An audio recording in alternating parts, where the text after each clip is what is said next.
नाजरीन कराम मुल्क अजीज़ की हालत जो है वो आपके सामने है।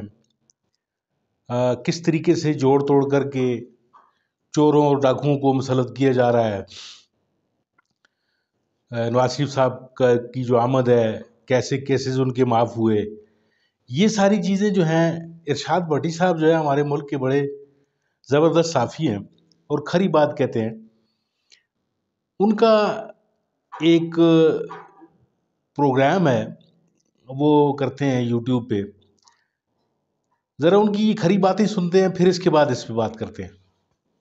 जी अस्सलाम वालेकुम रहमतुल्लाहि व बरकातुहू। आज मेरे महबूब कायद मियां मोहम्मद नवाज शरीफ अल अजीजिया रेफरेंस से भी बरी हो गए।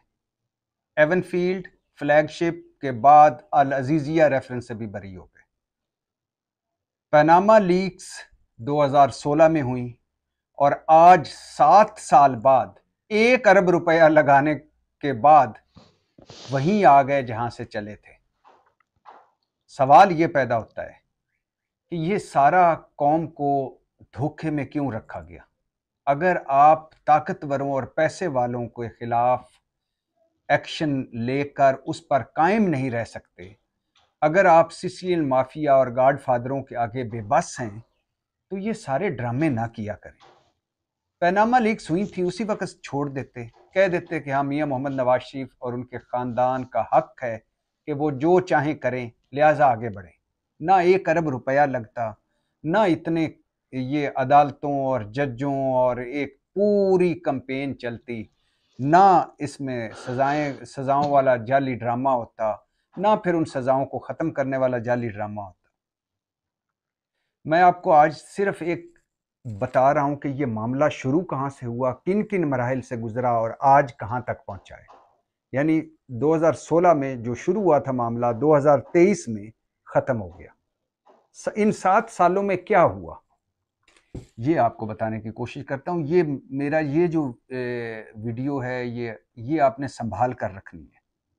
इस वजह से नहीं कि नवाज शरीफ को सजा हुई, इस वजह से नहीं कि नवाज शरीफ और उनका ख़ानदान बरी हो गया, इस वजह से कि ये है बनाना रिपब्लिक पाकिस्तान, ये है बनाना रिपब्लिक निज़ाम इंसाफ, ये है हमारा मुल्क कि मुल्क भी वही, अदालतें भी वही, इल्ज़ाम भी वही, मुल्ज़म भी वही, कोई सबूत नया नहीं, सारे सबूत भी वही, और एक दिन सजाएं, अगले दिन बरी। और इतना झटपट सजाएं और इतने झटपट बरी कि सुभान अल्लाह। तो सुनिए हुआ क्या था। अप्रैल 2016 में पनामा लीक्स हुई। ये सुनिएगा, इसको आगे पीछे ना हो जाइएगा, मेरी दरखास्त पर इसे सुनिएगा कि ये हुआ क्या था, और एक मर्तबा सुन लीजिए ताकि फैसला आप खुद कीजिएगा कि कौन सच्चा है कौन झूठा है, लेकिन सुन जरूर लीजिएगा। अप्रैल 2016 में पनामा लीक्स हुई। नवाज शरीफ के बच्चों समेत 400 से जायद पाकिस्तानियों की खुफिया कंपनियां और जायदादें निकली। 24 अगस्त 2016 को सराजुल हक सुप्रीम कोर्ट गए कि ये हमारे वजीर आजम के बच्चों की ऑफशोर कंपनियां निकली हैं, इनके खिलाफ एक्शन लिया जाए, ये करप्शन और लूट मार का पैसा है जो छुपाया गया था। सुप्रीम कोर्ट ने 4 दिन बाद ये दरखास्त फजूल कहकर वापस कर दी, फेंक दी रद्दी की टोकरी में। 29 अगस्त 2016 को इमरान खान सुप्रीम कोर्ट गए। 20 अक्टूबर 2016 को नवाज शरीफ की नाअहली के खिलाफ दरखास्तें मंजूर हो गई, सराजुल हक की भी हो गई, इमरान खान की भी हो गई। 28 अक्टूबर 2016 को सुप्रीम कोर्ट ने लार्जर बेंच बनाया। 20 अप्रैल 2017 को सुप्रीम कोर्ट ने 3-2 की, उस लार्जर बेंच जो 5 रुकनी बेंच था, उसने 3-2 की अक्सरियत से फैसला नवाज शरीफ के हक में किया। यानी नवाज शरीफ नाअहली से बच गए, मगर और इस तरह बचे कि जस्टिस खोसा और जस्टिस गुलजार ने कहा कि नवाज शरीफ सादक और अमीन नहीं रहे, नाअहल किया जाता है, लेकिन जस्टिस इजाज अफजल और जस्टिस इजाजुल एहसन, जस्टिस अजमत सईद शेख ने कहा कि मजीद तहकीकात की जरूरत है, लिहाजा मजीद तहकीकात के लिए JIT बनाई गई। वाजिद ज़िया जो FIA के DG थे, उनकी सरबराही में इरफान नईम मंगी, बिलाल रसूल, आमर अजीज, ब्रिगेडियर नोमान सईद, ब्रिगेडियर कामरान खुर्शीद पर मुश्तमिल 6 रुकनी JIT बनी। वाजिद ज़िया FIA से FIA से थे, इरफान नईम मंगी नैब से थे, बिलाल रसूल SECP से थे, आमर अजीज स्टेट बैंक से थे, ब्रिगेडियर नोमान ISI से थे, ब्रिगेडियर कामरान MI से थे। 7 दिन का वक्त दिया गया कि ये JIT रिपोर्ट जमा करवाएं। 10 जुलाई 2017 को 275 सफ़ात पर मुश्तमिल JIT रिपोर्ट सुप्रीम कोर्ट में जमा करवाई गई और JIT के 59 इजलास हुए, एक कम 60 इजलास हुए। 23 अफराद से तफ्तीश हुई। हुसैन नवाज सबसे ज्यादा मरतबा 6 बार पेश हुए, हसन नवाज 3 बार पेश हुए, नवाज शरीफ से 3 घंटे तफ्तीश हुई, मरियम नवाज से 2 घंटे तफ्तीश हुई। इसके अलावा इसाक डार, कैप्टन सफदर, तारक शफी, सईद अहमद, रहमान मलिक, जफर एजाजी, जनरल अमजद, कमर जमान चौधरी, जवेद अली शाह, तबरेज शहजाद और SCCP और स्टेट बैंक के 6 अफसर JIT में पेश हुए। अच्छा, ये जब रिपोर्ट जमा हुई उसके 10 जुलाई 2017 को, 21 जुलाई को फैसला महफूज हो गया इस JIT पर और 28 जुलाई 2017 को फैसला सुना दिया गया 5 रुकनी जज साहबान ने और 5 रुकनी जजों ने मुत्तफिका तौर पर सुप्रीम कोर्ट के 5 रुकनी जजेस ने नवाज शरीफ को नाअहल कर दिया।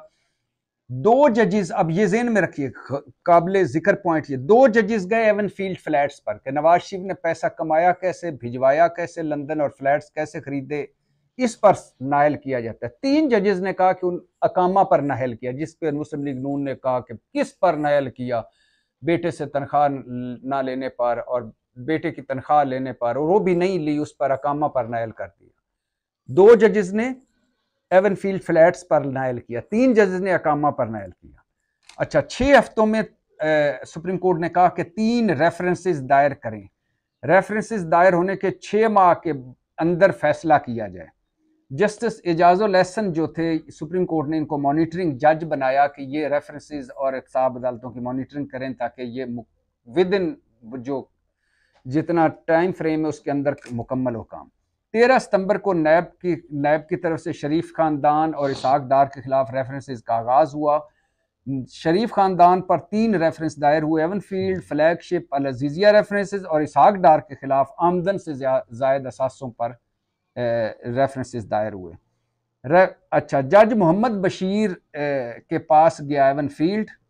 अच्छा, और साथ साथ जज अरशद मलिक, जिसकी मुबैना तौर पर एक गैर इखलाकी वीडियो नून लीगी हल्के खरीद चुके थे और एक पिजेरो देकर और एक 1.25 करोड़ का चेक देकर, चेक भी बाउंस हो गया था, पिजेरो भी जाली निकली थी, लेकिन वो गैर इखलाकी वीडियो खरीद चुके थे। अब उनको एक ऐसा जज चाहिए था जो कंप्रोमाइज हो, लिहाजा वो जज थे, वो अरशद मलिक कंप्रोमाइज जज उनकी नज़र में थे क्योंकि गैर इखलाकी वीडियो उनके पास थी। लिहाजा उनको लीगियों ने शाहिद खान अब्बासी के दौर में एहतसाब अदालत का जज लगवाया। फिर ख्वाजा हारिस जो नवाज शरीफ साहब के वकील थे, उन्होंने मोहम्मद बशीर की अदालत में ये दरख्वास्त दी कि हमारे केस उनकी अदालत में लगाए जाएं।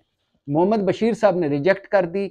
ये चले गए ख्वाजा हारिस इस्लामाबाद हाई कोर्ट, लेकिन इस दौरान मोहम्मद बशीर ने केस सुनने से माजरत कर ली, तो 2 एवनफील्ड मोहम्मद बशीर की अदालत में लग गया, अल अजीजिया और फ्लैगशिप जज अरशद मलिक की अदालत में लग गया, जिनको मुस्लिम लीग नून ने लगवाया और फिर उनके पास अपने केस लगवाए क्योंकि उनकी एक गैर इखलाकी वीडियो इनके हत्थे चढ़ गई थी।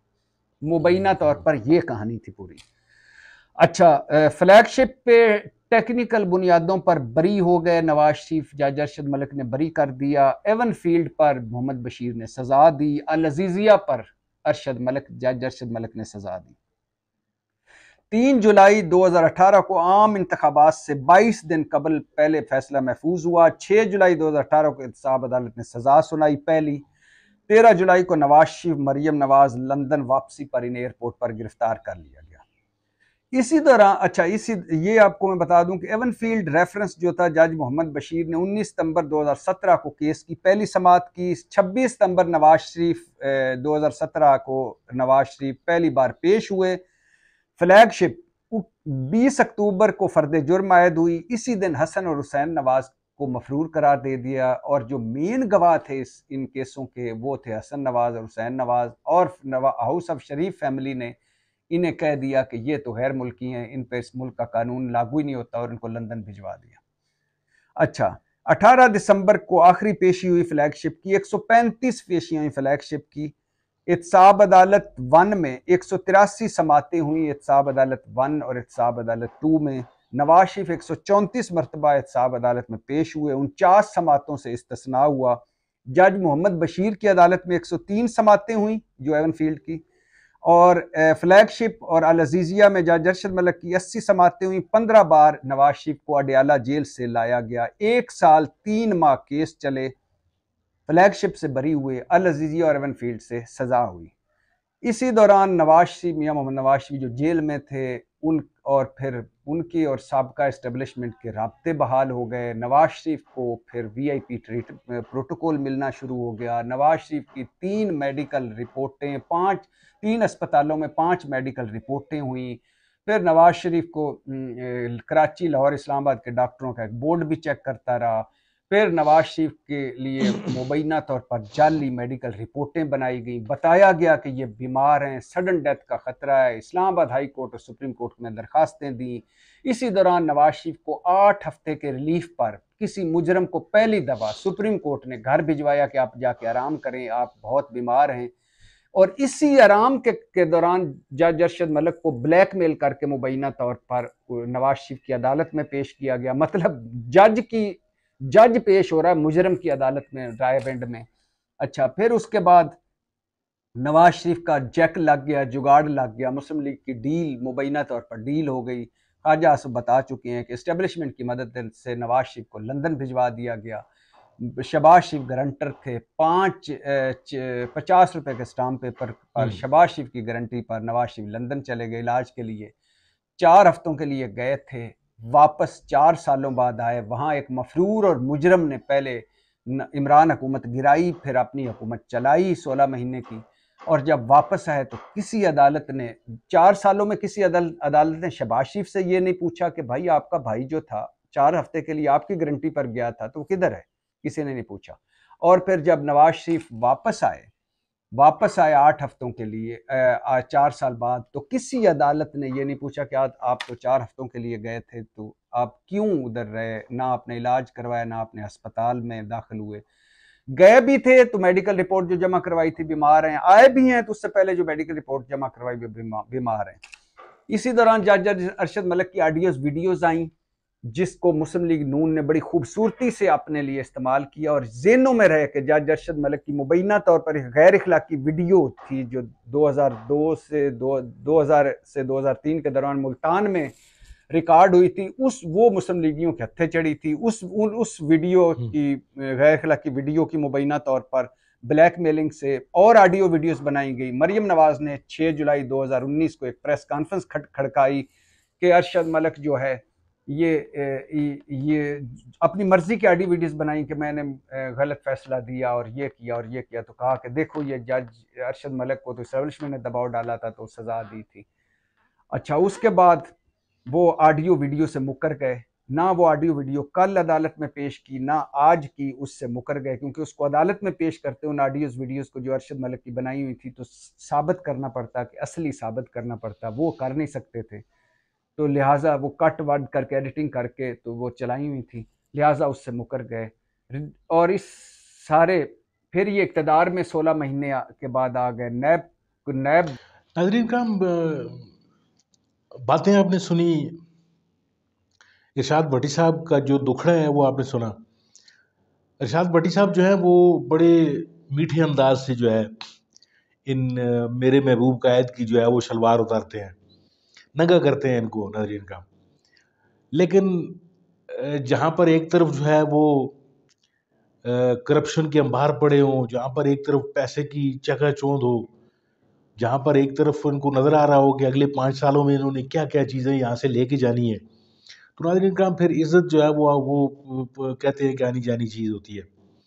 अब पैसों की जो इन्होंने जो अपनी अगली जो बारी लगानी है उस पे इन्होंने यहाँ से जो करप्शन करके एवन फील्ड्स जैसे कुछ और भी मालात खड़े करने हैं, तो उन मालात को खड़े करने के लिए इनको इक़्तिदार चाहिए। इक़्तिदार इनको हर तरीके से चाहिए। ये चाहे इस्टेब्लिशमेंट की गोद में बैठकर ये इक़्तिदार हासिल करें, या इनको इलेक्शन में जो है वो एक झूठा जो है वो स्वांग रचा के जो है अपना इक़्तिदार हासिल करें। इनको इक़्तिदार चाहिए, क्योंकि इक़्तिदार के बगैर जो है नाज़रीन किराम, ये लोग जो है वो बिल्कुल जैसे उस तरह ही है जैसे बिन पानी की जो है वो मछली होती है।